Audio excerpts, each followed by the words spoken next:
Bonjour et bienvenue dans la Voie lactée, l'espace dédié aux femmes, ce petit cocon de sororité où chacune de nous peut se retrouver. Je m'appelle Assia, j'ai 25 ans et je suis la maman d'une petite fille de tout juste 1 an. Mais je reviendrai sur elle un peu plus tard, car avant d'être maman, je suis moi. Je pense que pour briser la glace, c'est toujours bien de raconter une petite anecdote nous concernant. Lorsque j'étais petite, ma mère devait sans doute penser que j'avais un petit problème, étant donné que je ne parlais pratiquement jamais. Imaginez son étonnement le jour de la kermesse de l'école, lorsqu'elle m'a vu chanter avec mes camarades des chansons qu'elle n'avait jamais entendues auparavant. Ironie, aujourd'hui je me lance dans la création d'un podcast. Hormis ça, j'ai mon permis, un casier judiciaire vierge et, petit talent caché, je sais faire bouger mes oreilles sans même les toucher. J'espère que mes skills vous auront convaincu de m'adopter, mais surtout d'adopter la Voie lactée. Nous pouvons maintenant parler de mon petit bébé. Bon, ne vous inquiétez pas, je ne vous vanterai pas ses innombrables mérites. Mais plus sérieusement, nous allons parler d'un moment qui a marqué notre voyage lacté. Quand j'étais enceinte, le désir de l'allaiter est né naturellement. J'avais vraiment envie de l'allaiter le plus longtemps possible. Bien que avant d'être enceinte, je ne m'étais jamais posé la question de est-ce que j'allaiterais mes enfants, est-ce que je les allaiterais longtemps ou non. Et une fois enceinte, en fait, c'était comme une évidence pour moi. Je voulais allaiter ma fille et l'allaiter le plus longtemps possible. Et donc, le 2 juin 2021, ma petite princesse voit le jour et on me propose tout de suite de la mettre au sein. Et ça a été un moment magique parce que j'avais tellement entendu de choses sur l'allaitement, comme quoi c'était un peu compliqué, que les débuts faisaient mal, que parfois le bébé refusait le sein, etc. Je me disais, bon, c'est pas grave, on va y aller. Peut-être que le début, c'est... En fait, je m'attendais pas à ce que le début soit si naturel que ça. Et j'ai été émerveillée et étonnée de la voir se diriger toute seule directement vers le sein. Elle l'a pris en bouche naturellement et a commencé à téter, c'était incroyable. Il est vrai que pour certaines femmes, ce moment-là est assez compliqué, que ça ne marche pas toujours dès le premier coup, que les bébés n'acceptent pas toujours la première fois, les positions sont dures à trouver, etc. Mais pour ma part, avec ma fille, ça a été un moment très naturel et magique. Et donc, bébé est là, bébé est au sein. Les jours ont suivi, notre allaitement se passait pour le mieux. Les douleurs n'étaient pas si présentes que ça. Les douleurs qui étaient vraiment présentes, c'était surtout pour les tranchées au début. Mais sinon, hormis ça, ça se passait super bien. Vers la fin du premier mois, nous déménageons avec mon mari dans un appartement un peu plus grand. Et dans ce même moment, ma petite fille commence à s'énerver au sein. Comment vous expliquer ? Les tétées qui étaient d'habitude très sereines, un moment d'échange entre moi et elle, un moment d'intimité, deviennent un peu plus stressantes. Lorsqu'elle a faim, je lui présente le sein et au début c'est assez compliqué de lui mettre en bouche. Elle tourne la tête dans tous les côtés, elle est assez énervée. Mais avec patience, je lui présente, je lui représente, etc. jusqu'à qu'elle finisse par l'accepter. Cette situation dure quelques jours. Nous avons le rendez-vous chez le pédiatre qui arrive. Son premier rendez-vous chez le pédiatre. Donc, elle est pesée, etc. Mesurée, tout ça. Et à la fin du rendez-vous, le pédiatre me demande est-ce que j'ai des questions. Et je lui dis oui, j'ai remarqué que ces derniers temps, ma fille s'énervait au sein. Le pédiatre me dit vous inquiétez pas, c'est normal, parfois les bébés sont comme ça, ils s'énervent un peu au sein et ça revient à la normale. Je me dis bon, ok, on va pas chercher plus loin, je pense qu'elle connaît le sujet, c'est bon. Donc d'un côté, il y a mon instinct de maman qui me dit non, je ne crois pas que c'est normal, mais qui en même temps a envie de croire que c'est juste une petite passe, que ça va aller et que c'est l'histoire de quelques jours et que dans quelques jours, tout sera redevenu comme avant. Donc nous rentrons à la maison. les jours passent et ça ne s'arrange pas. Bien au contraire, c'est de pire en pire. L'énervement qui durait quelques secondes au début se prolonge, mais tellement que j'ai l'impression que ma fille parfois est carrément dégoûtée. Dégoûtée juste ne serait-ce que de toucher mon mamelon. À ce moment-là, je suis perdue, je ne sais pas quoi faire, je suis inquiète. Et mes meilleurs amis deviennent Google et YouTube. Je crois que j'ai dû voir des dizaines, voire plus, de vidéos, lire un tas d'articles, de blogs. Il y avait beaucoup de conseils, etc. Et je découvre un terme qui m'était inconnu, la grève de tétée.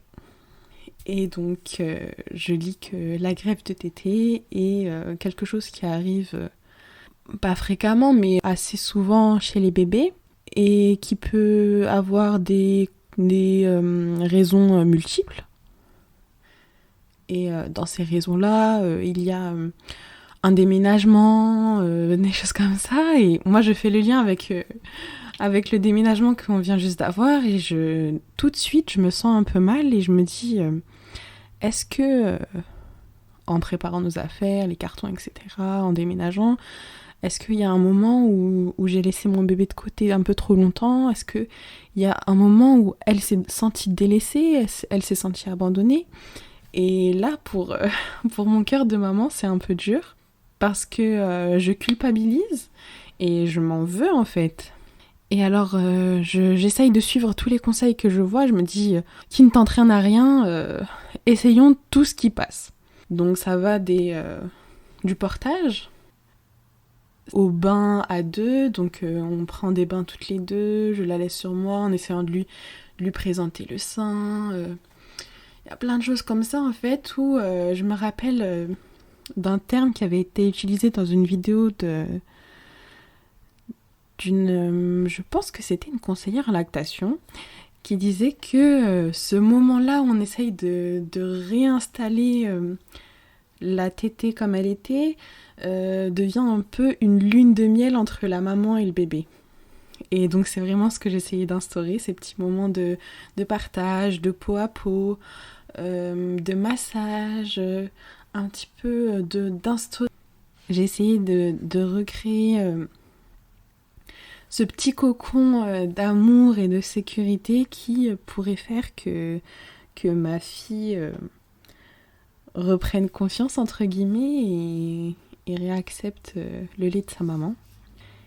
Les choses ont l'air pas de s'améliorer, mais j'arrive parfois à lui donner et un jour je découvre le bout de sein et je me dis bon, on va essayer de lui donner avec le bout de sein, peut-être que ça va marcher.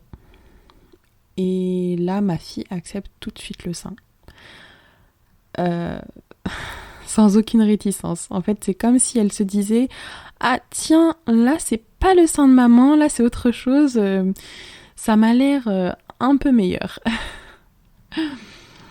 Donc on fait avec. Et je sais que le bout de sein pour la lactation, c'est pas très bien parce que ça peut la faire baisser. J'essaie de lui enlever au milieu d'une tétée. Parfois ça marche, parfois non. Donc je me dis c'est pas grave, petit à petit peut-être que ça va revenir en fait. J'ai toujours cet espoir de revenir à cet allaitement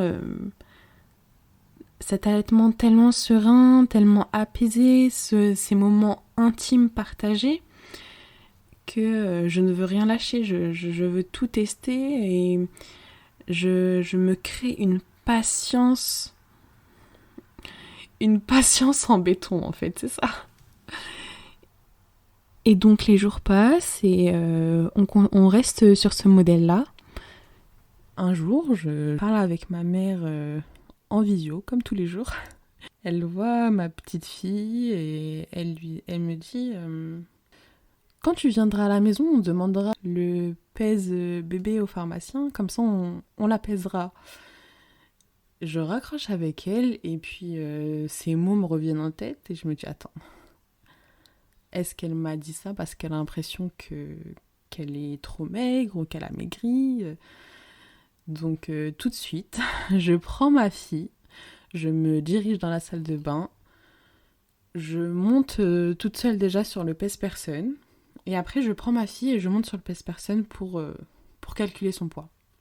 Et je me rends compte que le poids qu'elle a, c'est exactement le même poids qu'elle avait à son dernier rendez-vous chez le pédiatre, c'est-à-dire il y a 1 mois. Et alors là, je suis paniquée, je me dis mais c'est pas normal. Comment on peut passer d'un bébé qui mangeait très bien, qui prenait très bien, qui prenait du poids très très bien, jusqu'à qu'à la PMI on me disait d'écarter les tétés, à un bébé qui n'a pas grossi en fait. Donc tout de suite j'appelle la PMI et je leur dis que j'ai l'impression que ma fille a maigri et que j'aimerais la peser au plus vite. Donc on me propose de venir l'après-midi même. Mon mari nous emmène, mon bébé est pesé et le verdict que je connaissais déjà tombe. Elle pèse exactement le même poids qu'il y a 1 mois. Et alors, l'auxiliaire de périculture, mais adorable. Adorable. Moi, je pensais que on allait me taper sur les doigts, qu'on allait me dire « Mais qu'est-ce que vous faites, madame? Vous nourrissez pas votre enfant ?» Mais pas du tout. Pas du tout. Elle a été adorable, bienveillante.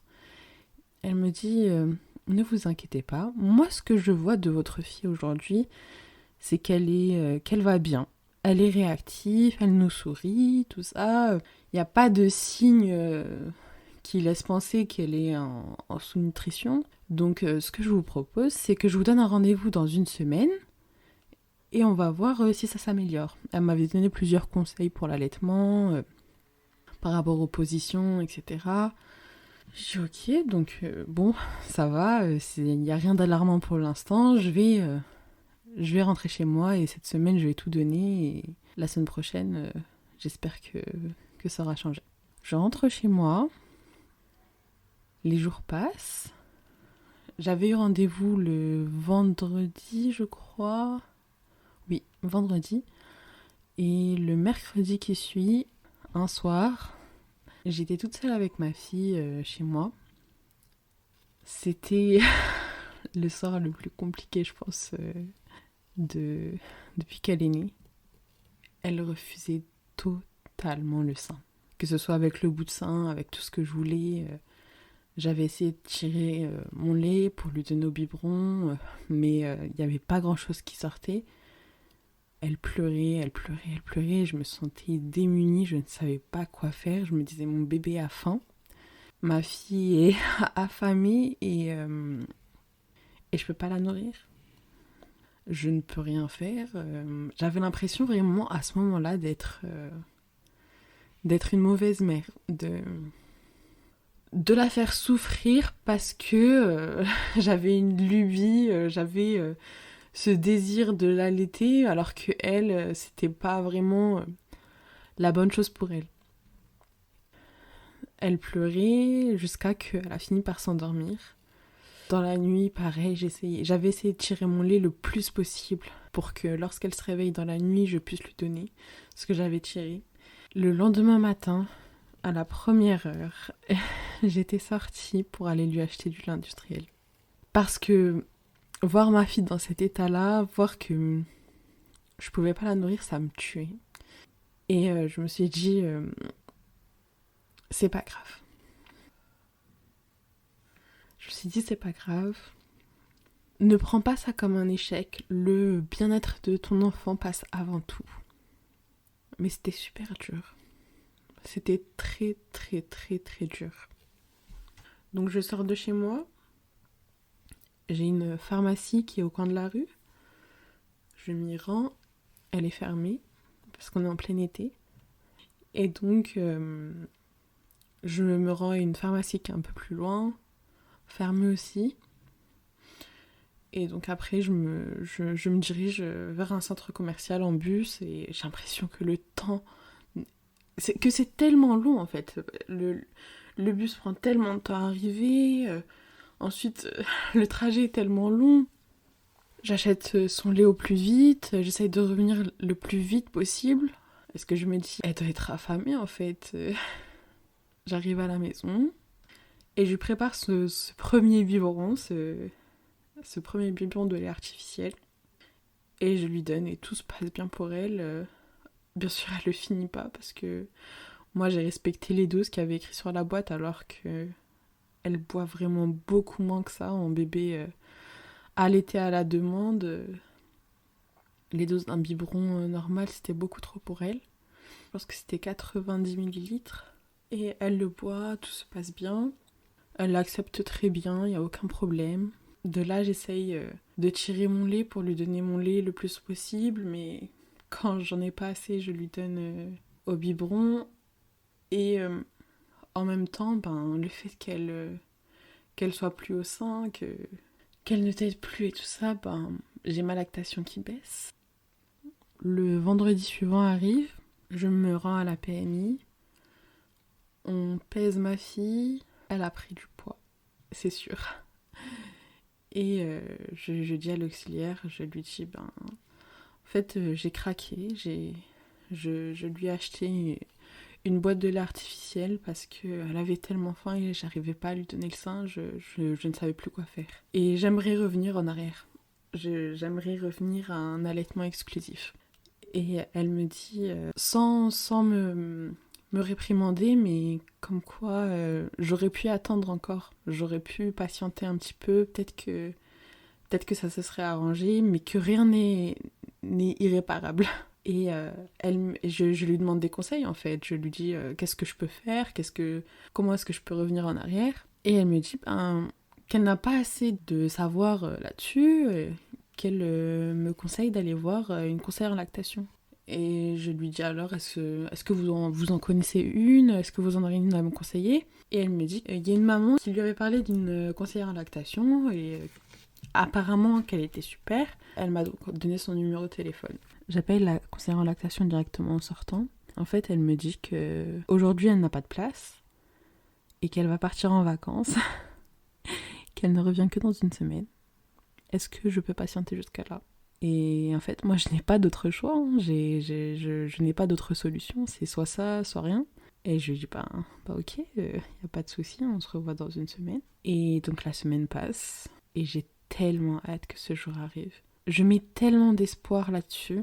Je me dis, c'est pas grave, ça pourra pas être pire en fait. Le jour J arrive et en fait elle est dans une petite maison où il y a plusieurs spécialistes là-bas. Là, je rentre dans la maison et tout de suite ce qui me frappe dès le départ, c'est cette ambiance très cocooning, très apaisante qui règne à l'intérieur.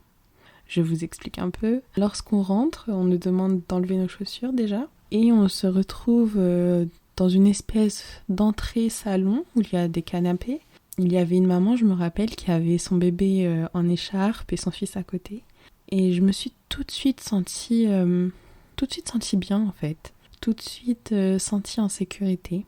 La conseillère en lactation arrive et me demande de la suivre dans son bureau, ce que je fais.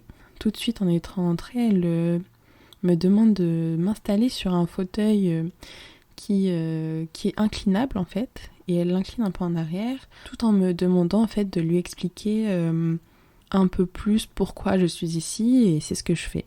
Et donc, ni une ni deux, elle me dit on va mettre bébé au sein. Et là, dans ma tête, je me dis, est-ce que c'est une blague en fait, ou si c'était si facile, je serais pas ici. Je ne serais pas venue en fait. Si je pouvais tout simplement la mettre au sein comme ça, ce rendez-vous serait inutile. Et donc je lui dis, ok, mais je ne pense pas que ça va être possible. Je ne pense pas qu'elle va l'accepter. Elle me dit ok, pas de souci, on va essayer. Et comme ça, je vais pouvoir voir comment elle réagit et peut-être analyser d'où vient le problème. Bon, allons-y. Et donc, elle me demande de m'allonger un peu sur sur ce fauteuil qu'elle a incliné en arrière. Elle positionne ma fille dans la position BN. Donc pour celles qui ne connaissent pas, c'est une position où le bébé est parallèle au corps de la maman. Donc il est allongé le long du corps de la maman avec la tête dirigée vers le sein. Et je ne sais pas quelle magie a opéré, je ne sais pas quel sort elle a jeté, mais ma fille prend mon sein tout de suite. Et à ce moment-là, j'ai les larmes qui me montent aux yeux. Parce que ce qui est en train de se passer, ça fait des jours que ça n'est pas arrivé. Elle est sereine aussi. Et ça, de la voir sereine au sein, ça fait des semaines que ça n'est pas arrivé. Je regarde la conseillère en lactation avec étonnement.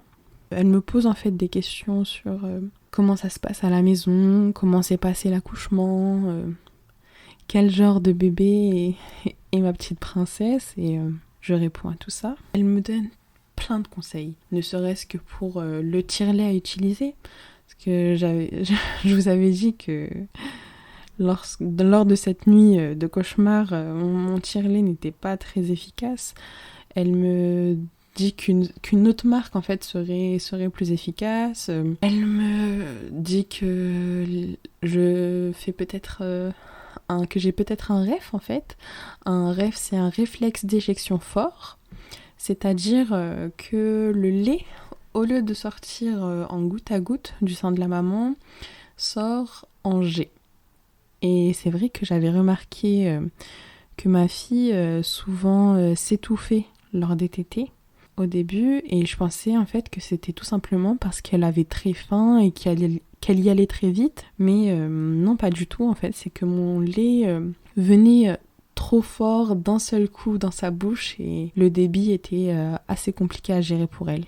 Elle observe un peu ma fille, elle observe un peu sa bouche et elle suspecte un frein de langue, et donc elle me conseille d'aller voir un ostéopathe, et elle me donne aussi des petits massages à lui faire dans la bouche qui permettraient de détendre ce frein de langue. Et donc je sors de ce rendez-vous avec beaucoup d'espoir, et en étant très rassurée et en ayant l'impression d'avoir été comprise, d'avoir été soutenue, et que il y avait une petite chance de revenir en arrière et de revenir à cet allaitement que je convoitais. Lorsque l'on rentre à la maison, je retente les tétés et elles sont un peu mieux en fait, mais ma fille s'énerve toujours un petit peu, c'est toujours un peu compliqué, mais c'est mieux que ce que c'était. Je me sens tellement reconnaissante que j'ai envie d'appeler la conseillère et de la remercier 1000 fois, parce que on était à un stade 0, voire -1, et là on est à un petit 1 ou un petit 0,5, et c'est toujours mieux en fait. Je me dis qu'il peut y avoir une évolution et il peut y avoir du mieux, et donc je prends un rendez-vous chez l'ostéopathe. Et le rendez-vous est dans assez longtemps. Et en attendant, je continue dans cette aventure de reconquête de mon bébé. Comme ma fille avait été moins au sein, etc., j'ai eu une baisse de lactation. Et donc il a fallu relancer tout ça, relancer les machines. Et je cherchais sur internet, toujours, un moyen de lui donner à manger, en même temps rebooster ma lactation. Et la conseillère avait complètement banni les biberons, en me disant que ça n'aiderait pas beaucoup. Elle m'avait dit d'essayer au maximum de les retirer. Il y avait d'autres façons de donner mon lait à ma fille, ou du lait industriel, que ce soit à la cuillère, avec une tasse à bec, quelque chose qu'elle ne confondrait pas avec le sein en fait. Et en cherchant sur plusieurs sites, je tombe sur la solution du DAL. En fait, le DAL, c'est un dispositif d'aide à la lactation. C'est comme une espèce de bouteille où on va mettre le lait, soit le lait de la maman, soit le lait de la maman qui a été tiré, soit du lait industriel. Et il y a une sorte de petite paille qui est reliée à la bouteille que l'on va mettre dans la bouche du bébé en même temps que le sein. Et ça va permettre au bébé de téter le sein et en même temps d'avoir du lait plus abondamment que s'il n'avait tété que le sein dans lequel il y a beaucoup moins de lait. Et en fait, le fait que le bébé soit en contact avec le sein, ça booste la lactation. Et petit à petit, le lait revient comme au départ. Et donc, je fais ça.